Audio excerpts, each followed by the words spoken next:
Welcome.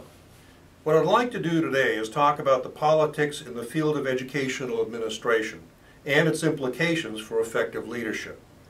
One of the most insightful observations about the notion of politics was made by Lindblom in the late 1950s, who argued that the essence of politics is to secure scarce resources, including those associated with exercising power and authority, securing adequate staff, and controlling finances and budgets to support your group's values.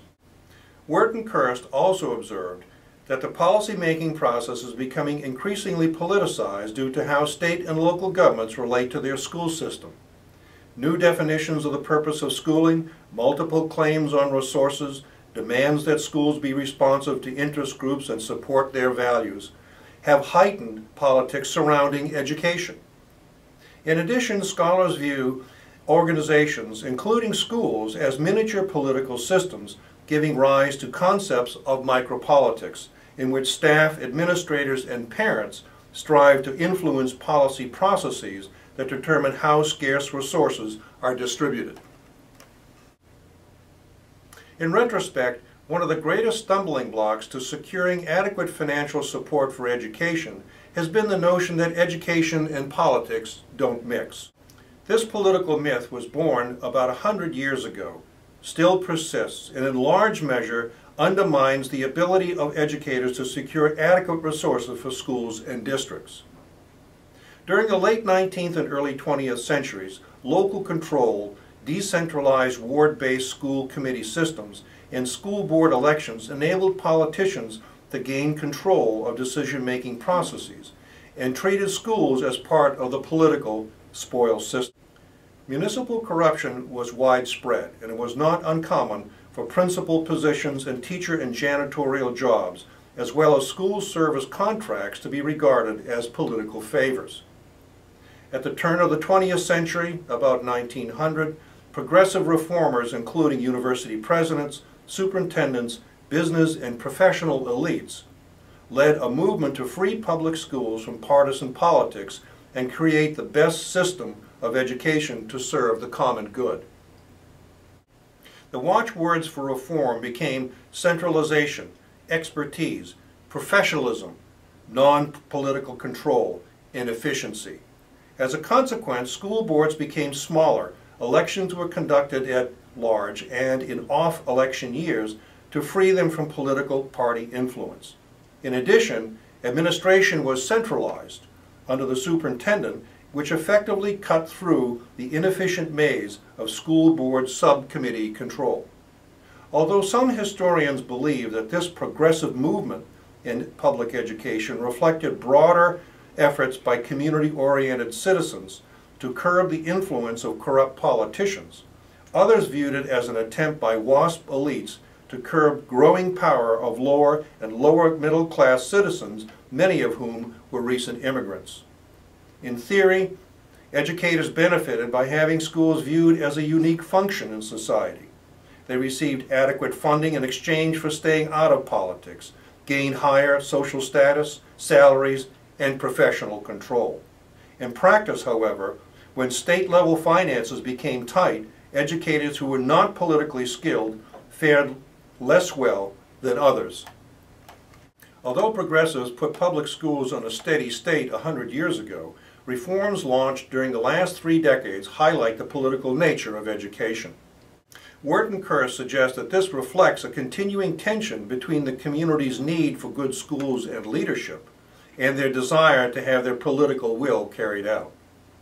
To complicate the issue of who controls education, the demographic characteristics of communities, political values, and concepts of how schools should be governed has changed, in some instances rather dramatically.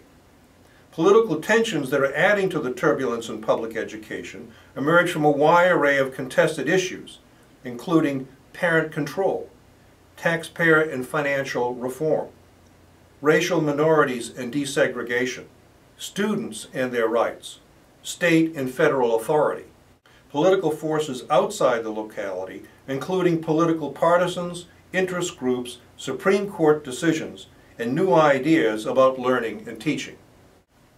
One way to look at the nature of politics in education is through the notion of political ecosystems.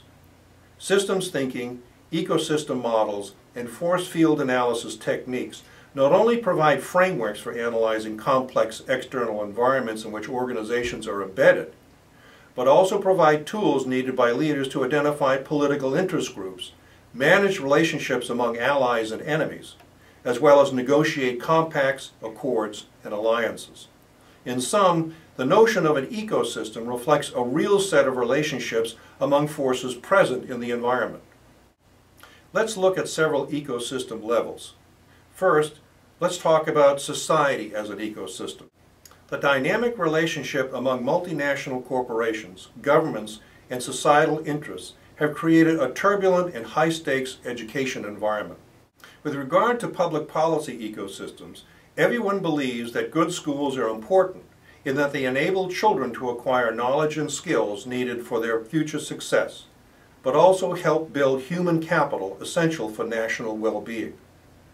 Everyone has a stake in public schools, businesses, teachers, taxpayers, the state and federal governments, but there is no agreement on how to achieve them. Some advocate continuation of the common school, while others support the use of vouchers, charter schools, and choice. Consequently, a wide array of interest groups press to have their values supported in the public policy arena. In sum, our collective future will be negotiated on a political platform.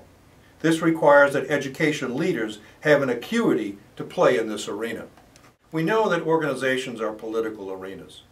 All organizational processes are political in that they define the rules, who may play, what is contested, and what may be gained in terms of scarce resources. Organizational and political theorists have different views. On the one hand, conventional organizational theorists believe that an organization's structure should be designed to contribute to efficient attainment of organizational goals. On the other hand, political theorists believe that organizations are designed to maximize preferences and interests of those who have power and control of organizations. In other words, political theorists believe that those who have power in organizations want to keep it and act accordingly. Those who don't have power want to get it. Hence, decisions on the distribution of power and resources are continually contested. Let's look briefly at politics and decision-making. As long as enduring differences, scarce resources, and interdependence are present in organizations, politics will exist and political pressures will distort decisions. Here are some definitions that may prove useful in understanding politics and decision-making. Enduring differences. When people interpret events differently, they find it difficult to agree on what is true and what is important. Scarce resources. You can't have everything that you want. Thus, decisions about who gets what, when, and how must be continuously made and often revisited. Interdependence. To get what you want, you need to gain the assistance of others. That means you have to form coalitions to advance your own interests as well as those of your organization. In sum, highly effective leaders need to have the political acuity to survive and prosper. The political frame draws on the field of political science and views organizations as arenas in which different interest groups compete for power and scarce resources. Politics is about the distribution of resources, who gets what, when, and how. They view conflict as a normative part of organizational life because individuals and groups have different needs, perspectives, and values. Coalitions form around specific interests, and bargaining, negotiation, coercion, and compromise are part of everyday organizational life. Many problems arise because power is either concentrated in the wrong places in an organization, or it is so dispersed that nothing gets done. They persuasively argue that leaders need to have political acumen and skill to advance the interests of the organization. To use the familiar phrase, if you're not at the table, you're on the menu. Bowman and Deal effectively lay out the assumptions of the political frame. First, organizations are coalitions composed of various individuals and interest groups.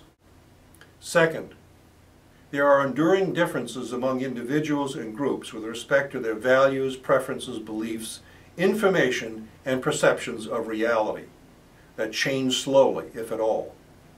Third, most of the important decisions in organizations involve the allocation of resources, who gets what, when, and how. Fourth, because of scarce resources and enduring differences, conflict is central to organizational dynamics, and power is the most important resource. Fifth, organizational goals and decisions emerge from bargaining and negotiations among key players in organizational coalitions.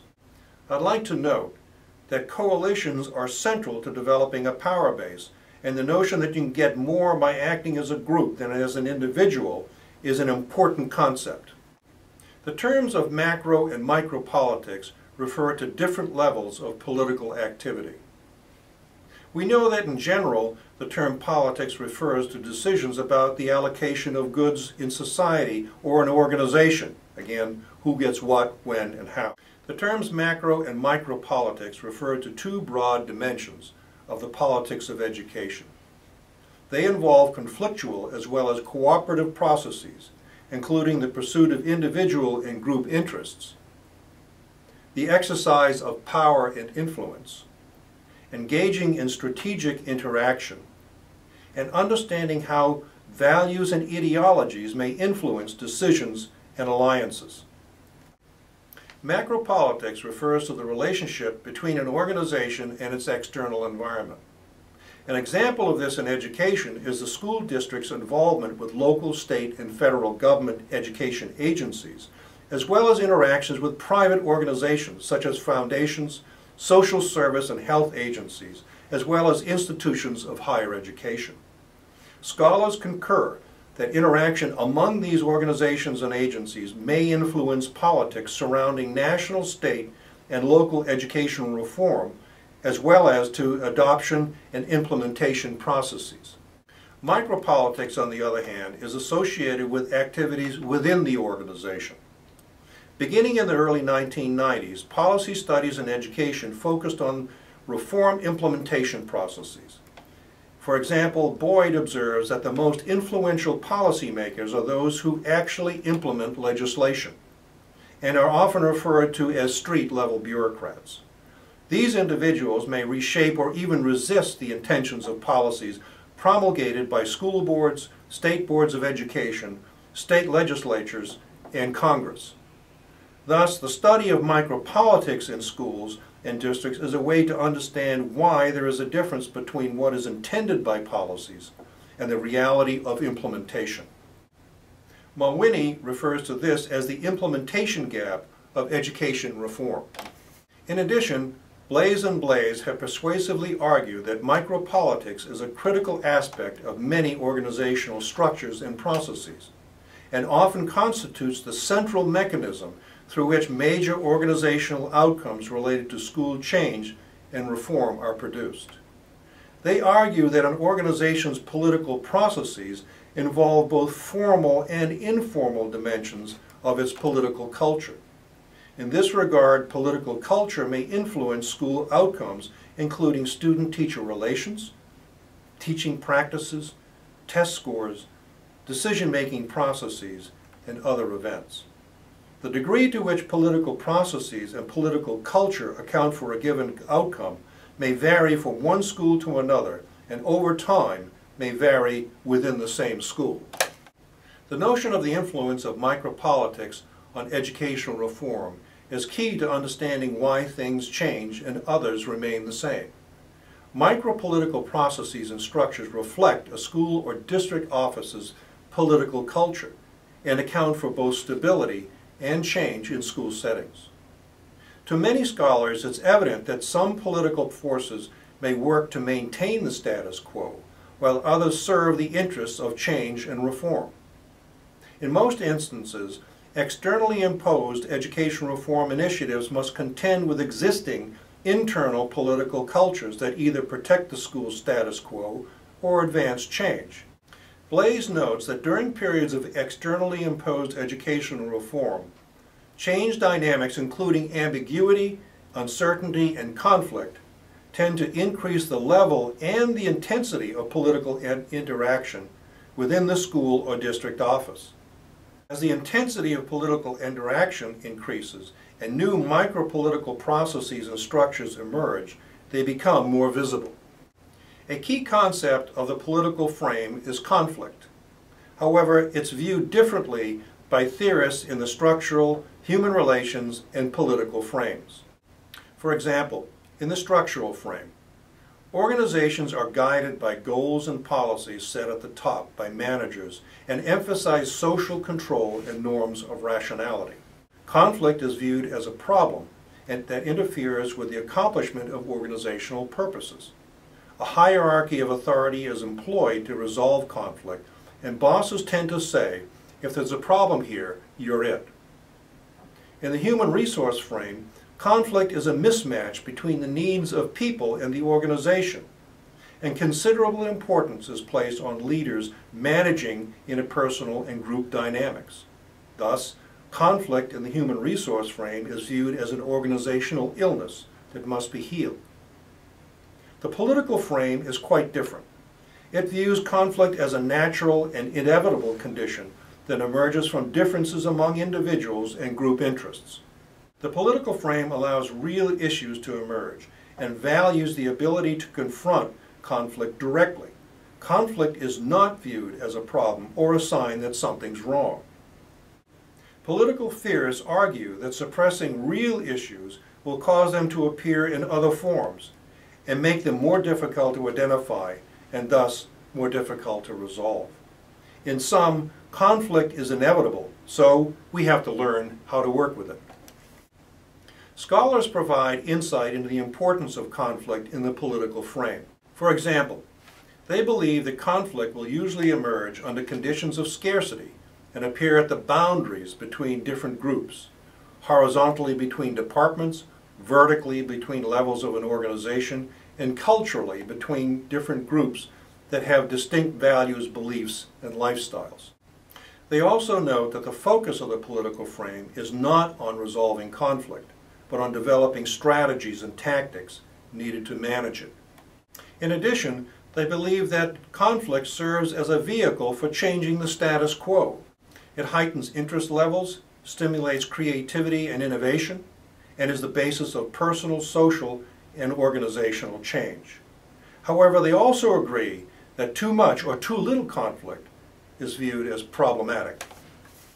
Political theorists agree that the level of scarcity and how resources are distributed will create different levels of conflict and predict when politics will be visible in organizations. In this sense, competition for scarce resources will stimulate the formation of coalitions. They form because, 1, interdependence among members is useful. In other words, you get more by working together than alone. 2, politics will be more visible under conditions of diversity than homogeneity. In other words, shared values and beliefs reduce conflict. 3, politics will be more visible when resources are scarce. And 4th, every job has a power gap that must be filled by leaders to maintain their positions. If you don't, you just go home. The main point I want to make today is that politics and effective leadership are inseparable. The political frame asserts that interdependence, enduring differences, and power relations will produce political forces.